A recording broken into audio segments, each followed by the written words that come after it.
Makzulkan Jokowi! Makzulkan Jokowi!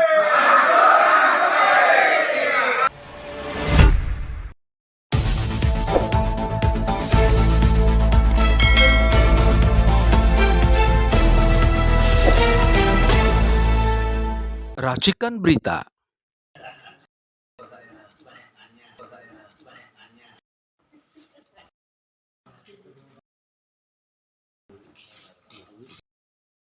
Dengan mengucapkan Bismillahirrahmanirrahim, saya atas nama seluruh jajaran tertinggi penegak kedaulatan saya menyerahkan petisi ini kepada Bapak Pansil untuk ditindaklanjuti disampaikan kepada DPR. Dan yang paling penting betul-betul dilaksanakan, dimakbulkan.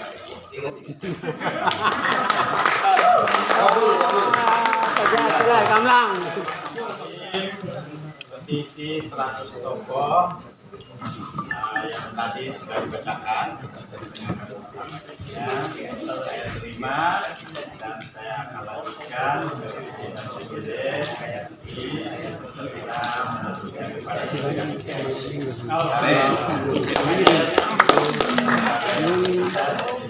nanti Bapak lebih cepat lebih baik.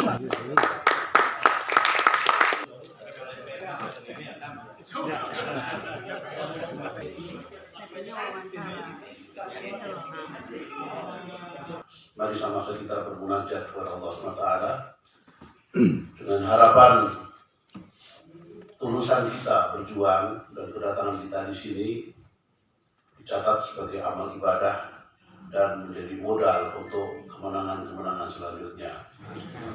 Ala hadhihi niyah wa likul niyatin shalihah wa ila hadratin Nabi Mustafa Muhammadin sallallahu alaihi wa alihi wasallam. Al-Fatihah. Bismillahirrahmanirrahim. Ya Allah, Ya Rahman, Ya Rahim, kami semua berhimpun di tempat ini dalam rangka memperjuangkan daripada bangsa yang sedang menghadapi keterpurukan. Bangsa kami yang sedang menghadapi daripada rezim yang sangat zalim dan berbohong dan menipu dengan segala macam cara untuk memberikan penjajahan kepada orang asing kepada kami.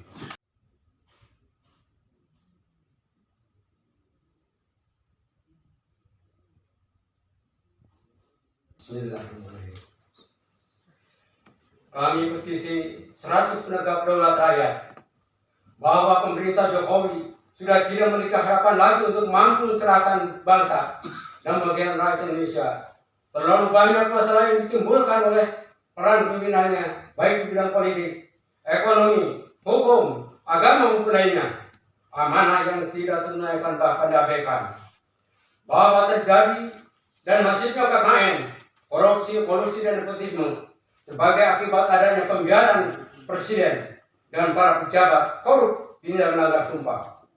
Korupsi melalui suap, makar, titipan anggaran para PBN, pemanfaatan pandemi, maupun kebocoran bantuan sosial dan proyek menjadi bencana penerima. Pejabat negara yang berbisnis telah membuka ruang kolusi, membawa anak, istri, dan keluarga ikut berkuasa adalah imposisimu yang telah dianggap biasa. Bahwa hukum telah banyak yang disulap menjadi kepanjangan tangan politik yang lebih jauh berkhidmat untuk kepentingan kekuasaan. Negara hukum telah bergeser menjadi negara kekuasaan. Perpu disebutkan tanpa ada kepentingan yang memaksa, dan Kepres manipulasi undang-undang lembaga peradilan pun kadang ikut dimainkan.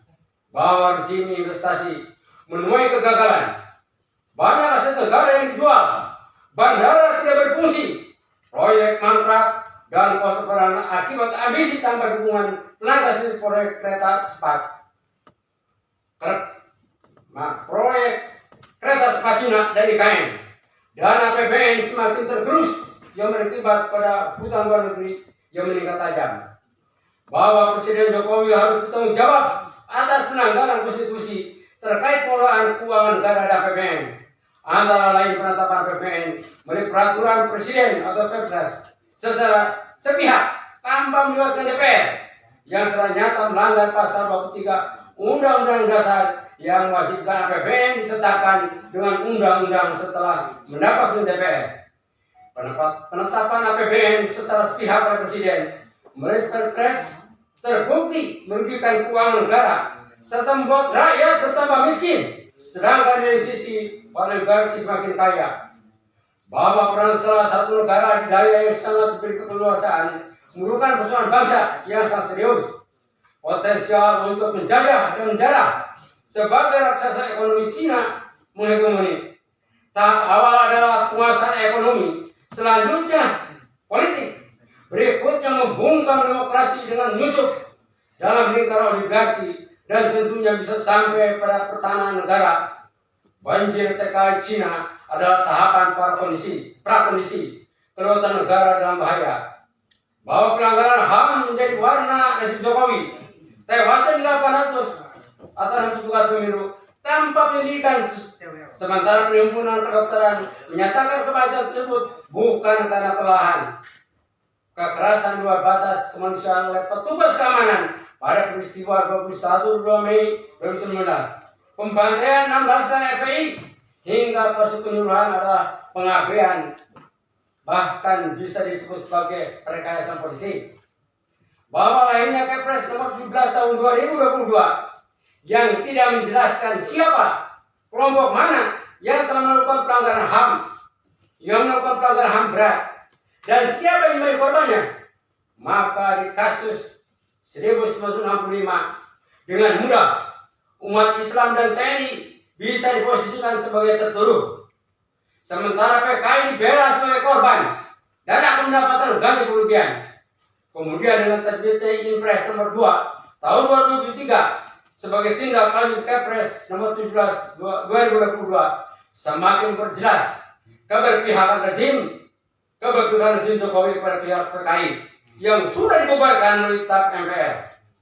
Bahwa umat Islam dijadikan target perumuhan, menstigmatisasi teroris, radikal, intoleran, bahkan politik identitas. Moderasi beragama disimpangkan untuk sekularisasi, pengambangan nilai, dan diskriminasi. Sementara pragmatisme, mistisisme, hedonisme, dan marxisme tambah menjadi-jadi. Bahwa tingkat senjang sosial ekonomi tinggi antara pribumi dan non-pribumi maupun antara pejabat dan rakyat. Gaya hidup mewah di ruang istana dan keluarga pejabat yang kini terbongkar menjadi bukti adanya senjata tersebut menyakiti rakyat yang merasakan hidup semakin berat. Bahwa DPR semestinya menjalankan fungsi sebagai lembaga pengawas dari kerja pemerintahan, akan tetapi nyatanya DPR justru dinilai sebagai tukang stempel kebijakan pemerintah, termasuk terakhir persetujuan mengenai Perpu Cipta Kerja. Bahwa dukungan berlebihan dan mensati Presiden Jokowi kepada calon presiden dengan menjalankan fasilitas negara demi sukses kandidat capres dukungan istana, Jokowi memanfaatkan istana negara untuk konsiderasi. Demikian juga dengan penggunaan pesawat presidenan bagi keperluan deklarasi capres sebuah partai politik. Berdasarkan pernyataan itu, pemerintah Presiden Jokowi tidak akan mampu meyakinkan dan menjamin bahwa penyelenggaraan pemilihan presiden dan presiden akan berlangsung sesuai asas luber dan jurdil. Bahwa Presiden Jokowi harus bertanggung jawab atas keterpurukan negeri ini jauh dari seluruh fungsi mental. Tidak layak untuk meneruskan pemimpinan pemerintahan, apalagi ada keinginan atau gagasan untuk perpanjang masa jabatan. Pilihan hanya dua, yaitu mundur atau dimundurkan. Mundur atau berdasarkan ketetapan MPR nomor 6 tahun 2001 dan dimundurkan berdasarkan Undang-Undang 1945 pasal 7A.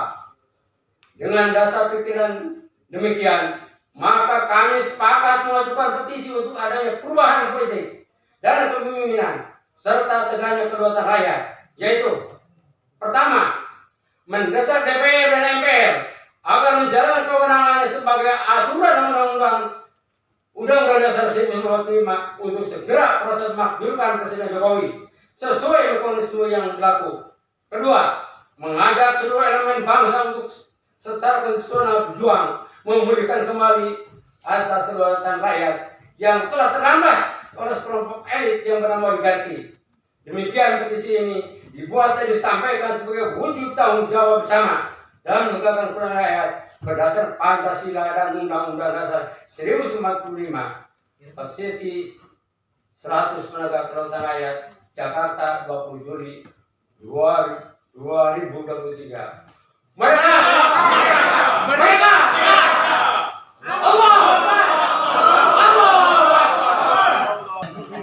Bahwa pada hari ini sebanyak 100 tokoh atau yang mewakili 100 tokoh nasional dari pusat dan daerah yang terdiri dari ulama, cendekiawan, purnawirawan, emak-emak, dan aktivis penegak kedaulatan rakyat telah menyampaikan dan membacakan petisi 100 di gedung MPR RI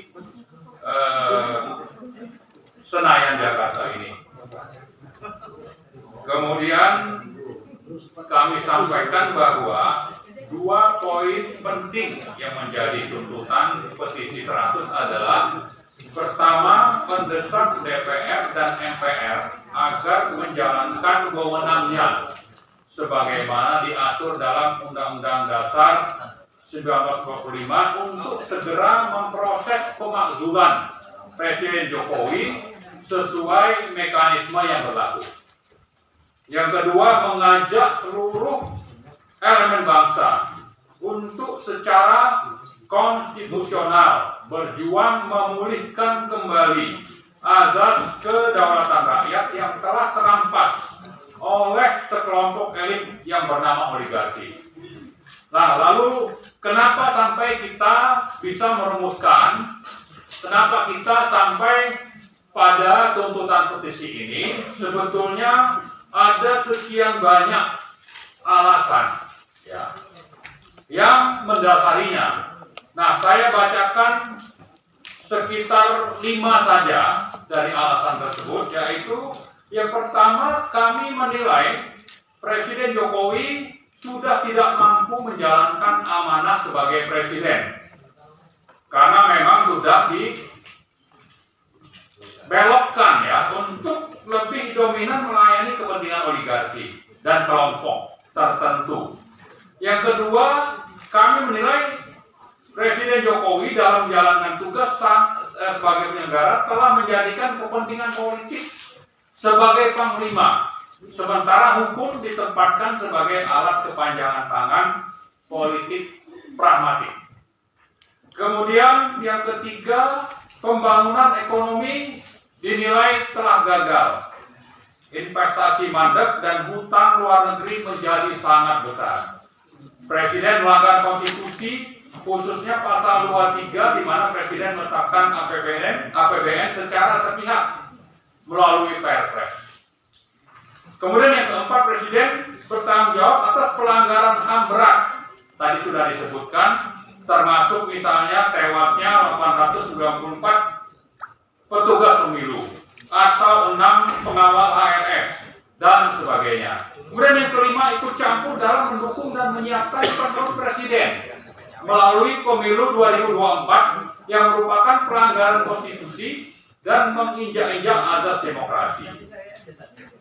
Jadi dengan 5 poin ini sebetulnya kami menilai bahwa Presiden Joko Widodo itu sudah sangat pantas untuk dimakzulkan, dan itu sebabnya kami menuntut ini. Dan salah satu yang sangat berperan adalah bagaimana segera DPR dan MPR itu melakukan sidang untuk nanti akhirnya bisa memakzulkan Presiden Joko Widodo. Nah, saya kira itu mungkin secara ringkas. Nanti secara elektronik ya atau melalui WA kami juga akan menyebar petisi ini. Lalu juga tadi di depan sekretariat itu sudah kami siapkan juga kopi dari siaran pers ini. Saya kira demikian, dan selanjutnya saya persilakan Pak Antoni untuk menyampaikan tambahan. Silakan Pak. Dan setelah itu nanti Pak Rizal.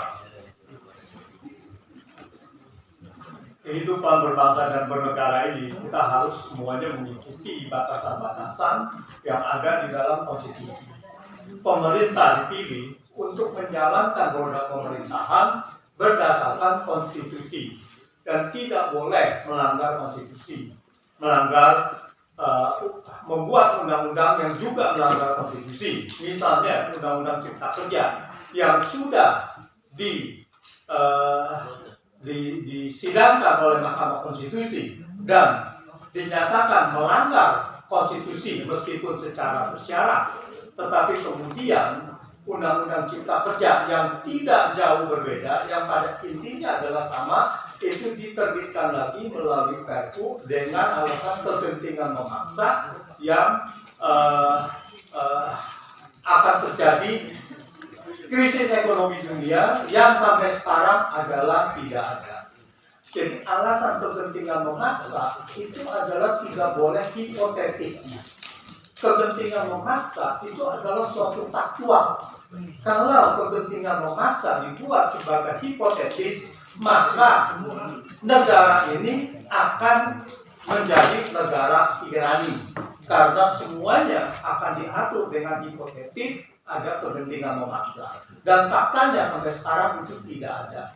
Jadi berarti di situ aja kita sudah lihat bahwa ini ada potensi pelanggaran konstitusi. Kenapa kami mengatakan potensi? Karena disitulah bahwa di sini kami juga melihatnya ini adalah pelanggaran, tetapi harus dibuktikan secara mekanisme, yaitu dari DPR menganalisa dan menyampaikan itu kepada Mahkamah Konstitusi dan kemudian diproses di MPR. Dan banyak juga hal-hal lainnya, yaitu tadi sudah disebutkan mengenai yaitu APBN yang dinyatakan sepihak, misalnya anggaran BTS di Undang-Undang APBN 2019 itu tidak ada, tidak seperti yang dibelanjakan di APBN 2020. Tetapi kemudian APBN 2020 itu diubah melalui peraturan presiden, yaitu peraturan presiden nomor 54 dan kemudian diubah lagi menjadi nomor 72 yang jelas-jelas ini adalah melanggar pasal 23, yaitu Undang-Undang Dasar, pasal 23 Undang-Undang Dasar, di mana APBN harus dilaksanakan dan ditetapkan melalui undang-undang bersama DPR. Nah, ini jelas. Artinya apa? Artinya pengeluaran seperti BTS yang sampai 10 triliun dan kemudian berkembang menjadi korupsi 8 triliun, ini adalah jelas-jelas melanggar konstitusi. Dan kalau kita perhatikan lagi eksepsi dari Menteri Kominfo bahwa ini semua adalah proyek ini adalah arahan dari Presiden. Jadi di sini bahwa sesuai mekanisme dan kewenangannya DPR harus menjalankan tugas dan wewenang dan kewajibannya, bukan hanya wewenang dan kewajiban. Kalau bahwa eksekutif dalam hal ini Presiden melanggar Undang-Undang Dasar, maka itu harus diberhentikan dalam masa jabatan. Nah, ini yang sedang disuarakan kami ya dari petisi 100 penegak daulat rakyat. Ini melihat banyak sekali pelanggaran yang sehingga tidak baik untuk kehidupan berbangsa dan bernegara ke depannya. Demikian. Ya, menambahkan bahwa perbuatan yang melanggar hukum dari Presiden Jokowi itu dari sisi politik adalah perilaku tirani dan oligarki. Artinya ada pengerusan serta menghilangkan asas demokrasi atau kedaulatan rakyat. Oleh karena itu, dalam tuntutan yang kedua dari petisi ini adalah mengajak seluruh elemen masyarakat, bangsa dan negara untuk bersama-sama memulihkan kembali asas demokrasi atau kedaulatan rakyat itu untuk melawan kepentingan elit politik yang namanya oligarki yang berperilaku tirani. Maka untuk bisa melawan itu perlu kebersamaan seluruh elemen rakyat karena ini perlawanan yang cukup berat. Itulah yang kemudian disebut dengan kekuatan rakyat atau people power. Itu adalah mekanisme yang berpeluang besar untuk mampu melawan kekuatan oligarki yang telah menggerus demokrasi. Itu tuntutan kita yang kedua. Tuntutan yang pertamanya jelas bahwa pelanggaran konstitusi yang dilakukan oleh Jokowi sebagai presiden itu telah menjadi alasan untuk pemakzulan. Karena memang dalam pasal 7A Undang-Undang Dasar 1945 itu satu, pengkhianatan negara. Yang disebut pengkhianatan negara menurut Undang-Undang Pilpres itu adalah melanggar konstitusi. Jadi ketika Presiden Jokowi melanggar konstitusi, maka itu sama dengan melakukan pengkhianatan negara. Dan itu menjadi alasan untuk impeachment. Yang kedua adalah KKN atau korupsi. Korupsi ini korupsi berjamaah. Menteri-menteri terbukti korupsi dan tidak ada visi menteri. Yang ada visi arahan dari presiden. Dalam hukum itu ada mededagger, siapa yang menjadi pelaku lain. Tidak mungkin seorang menteri berbuat tanpa ada koordinasi. Oleh karena itu, korupsi yang terbukti pada instansi di bawahnya tidak bisa dilepaskan dari tanggung jawab atasannya. Oleh karena itu juga menjadi alasan pemakzulan.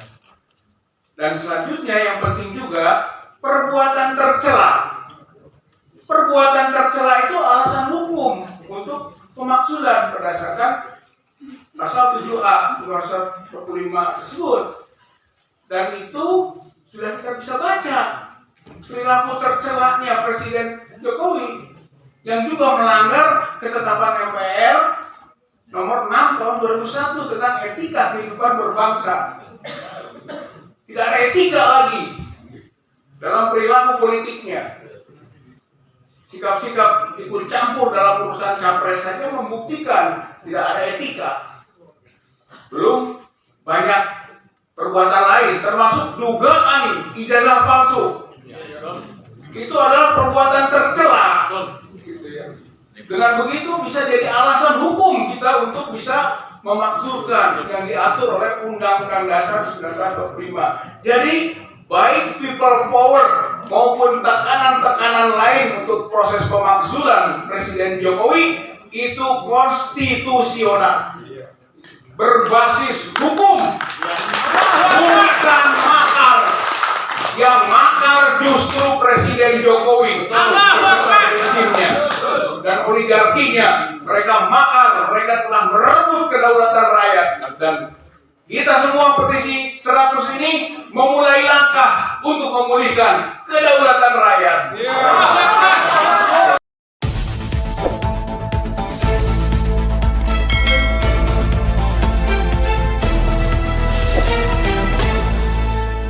Racikan Berita